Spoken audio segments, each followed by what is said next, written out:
रात के 9 बज रहे थे। सास और ननद अमृता को देख रही थी और अमृता उनकी आंखों में देखकर डर से थर थर कांप रही थी।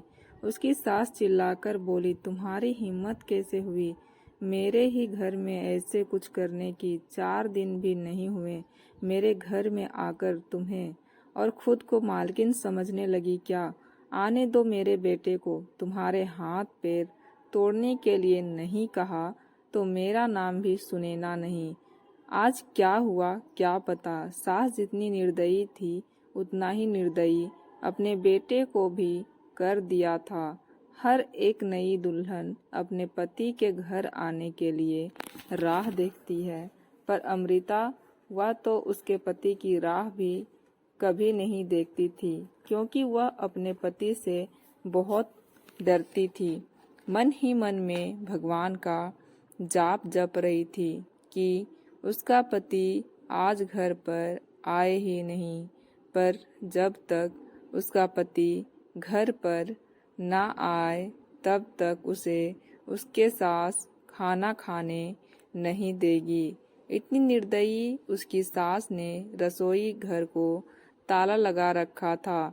ऐसा क्या हुआ था कि सुने ना अमृता को इस प्रकार का दुख दे रही थी, और अमृता के पति मतलब अजय का ऐसा क्यों स्वभाव था कि नई दुल्हन होकर भी वह अपने पति की राह नहीं देखती थी।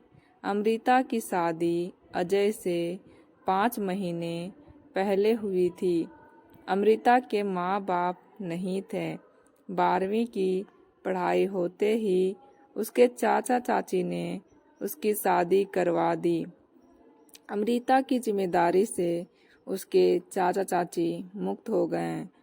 उसकी चाची ने उसकी शादी के बाद के त्यौहार भी मनाए नहीं। उसे 4 दिन के लिए मायके में त्यौहार मनाने के लिए बुलाया भी नहीं। उसकी शादी करके जिम्मेदारी से मुक्त हो गए। बस अमृता के ससुराल में उसकी सास सुनैना, पति अजय और ननद मोनिका, जिसकी शादी पक्की करके सगाई कर दी थी। छोटा सा परिवार था। सुखी और शांतिपूर्ण गृहस्थी के सपना लेकर अमृता इस घर में आई थी, पर सपना तो सपना ही होता है।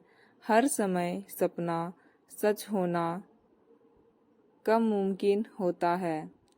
उसका भी सुखी गृहस्थी का सपना तो सपना ही रह गया। अमृता की उम्र 18 की पूर्ण हो गई थी और अजय 30 का था। दोनों के बीच में 12 साल का अंतर था। सास सुनैना ने अमृता के लिए 10 नियम बनाए थे।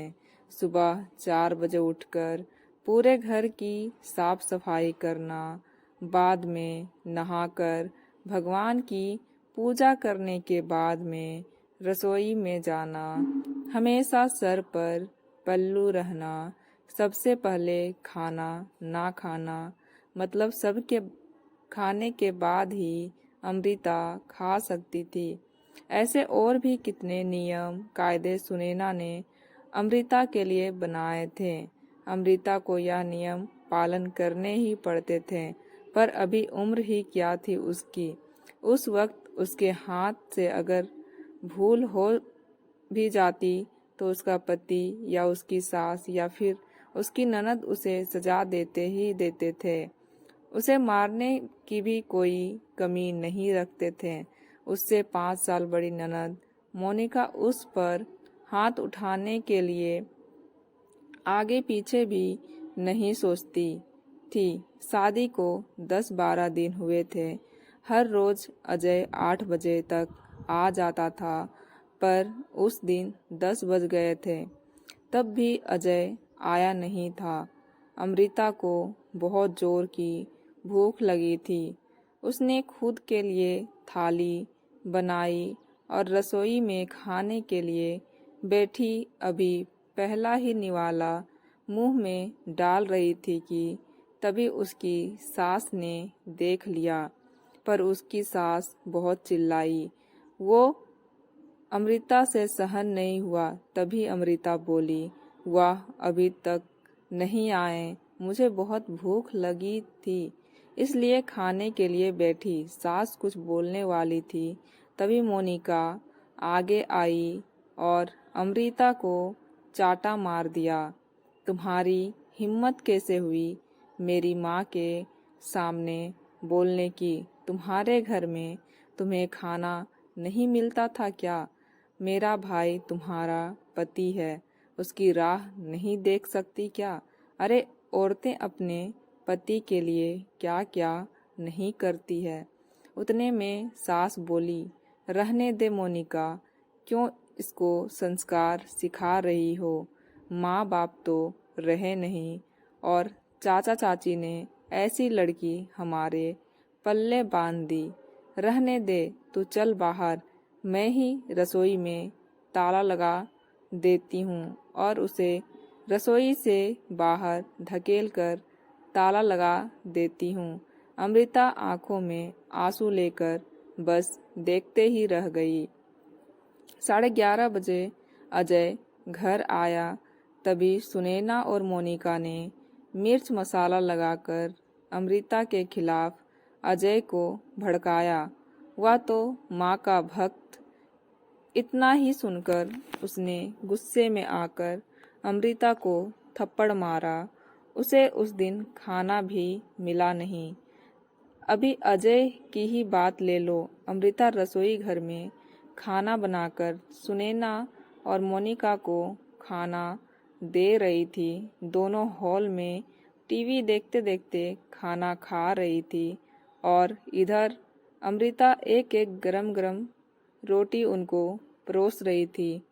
आज सुबह अमृता को सिर्फ एक ही रोटी उसके सास ने खाने को दी थी। अमृता को बहुत जोर की भूख लग रही थी, पर अजय तो 10 बजे के पहले आने वाला नहीं था। पर अमृता को भूख सहन नहीं हो रही थी। सास और मोनिका का खाना खाने के पहले रसोई घर को ताला लगाने से पहले अमृता ने जल्दी से रोटी अपने पल्लू में बांधकर रख ली। जब माँ बेटी का खाना होने के बाद उन्होंने अमृता को बाहर निकालकर रसोई घर पर ताला लगा दिया और दोनों अपने रूम में आराम करने के लिए निकल गई। उसने पल्लू में बंधी हुई रोटी निकाली और रोटी वैसे ही बिना सब्जी के खाने लगी। रोटी खाते खाते उसके आंखों में आंसू बह रहे थे। उसका स्वाभिमान इस बात के लिए रजामंदी नहीं दे रहा था, लेकिन क्या करे, यह भी उसे समझ आ रहा था। ठीक उसी समय सुनैना कोई काम के लिए उधर आई और उसने अमृता को रोटी खाते हुए देख लिया। बस फिर क्या होगा, तमाशा चालू हो गया और उस वजह से अमृता भगवान से प्रार्थना कर रही थी कि अजय घर पर आए ही नहीं। क्या पता आज वो क्या करेगा। शादी के बाद इनके ही सामने खाना खाया था, तब भी थप्पड़ मारा था, पर आज तो रोटी चुराकर खा रही थी। थोड़ी देर बाद अजय घर पर आया तो अमृता का दिल जोर जोर से धड़कने लगा। डर के मारे पसीने से भीग गई। कुछ ही मिनटों बाद अचानक से अजय का जोर से आवाज आया, अमृता, जल्दी बाहर आओ। अमृता डर कर थर थर कांपते हुए बाहर आई। देखा तो सास अभी भी शेर की तरह उसकी तरफ देखकर गुर्रा रही थी। मोनिका भी मन ही मन में मुस्कुराकर देख रही थी और अजय उसकी आंखें खून के जैसे गुस्से से लाल हो गई थी। जैसे ही अमृता अजय के सामने आई, उसने उसके बाल को पकड़कर जोर से धकेल दिया। आह!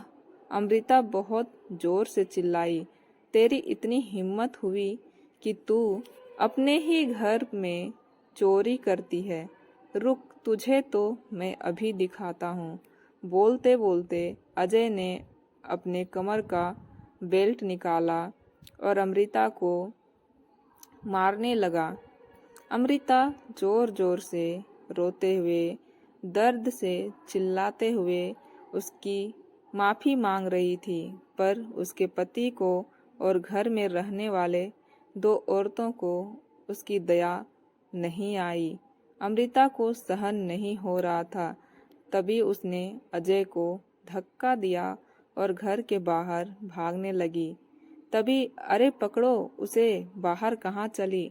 सुनैना अजय को बोली। तभी अजय बोला, जाने दो माँ, भाग भाग कर कहाँ जाएगी? कहाँ उसे पालने के लिए उसके मायके वाले हैं जो उसे संभाल लेंगे। आएगी वापस घूम के यहीं पर। जाने दो उसे, पहले मुझे खाना परोसो, मुझे बहुत भूख लगी है। अजय का बोलना सुनकर सुनैना ने अजय को खाना दिया और आज भी सभी खाने के लिए बैठे, पर अमृता की याद किसी को भी नहीं आई। बाद में थोड़ी देर बाद अमृता घर में आई। उसे देखकर तीनों राक्षस जैसे हंसते हंसते उसके सामने खड़े हुए। आ गई क्या वापस महारानी? क्या हुआ? मायके वालों ने घर में नहीं लिया? सुनैना ने उसे टोंट मारा। तभी अजय उसे बोला, जब तक तुम मेरे पैरों पर अपनी नाक नहीं रगड़ती तब तक मैं तुम्हें घर के अंदर आने नहीं दूंगा। मुझे धक्का देकर चली गई थी ना? हाँ भैया, इतनी जल्दी से माफ मत करना। अब अगर इसे माफ किया ना तो कल यह सिर पर चढ़कर नाचने लगेगी। ऐसी लड़की का क्या भरोसा? अरे भरोसा तो अभी हमें तो तुम पर भी नहीं रहा जो अपनी भाभी का सम्मान नहीं कर सकती। वह लड़की हमारे घर का क्या मान बढ़ाएगी? अचानक अमृता की पीठ के पीछे से मोनिका के होने वाले ससुर की आवाज आई और वह अंदर आए। उन्हें देखते ही तीनों के चेहरे का रंग ही उड़ गया। अरे समधी जी, आप कब आए?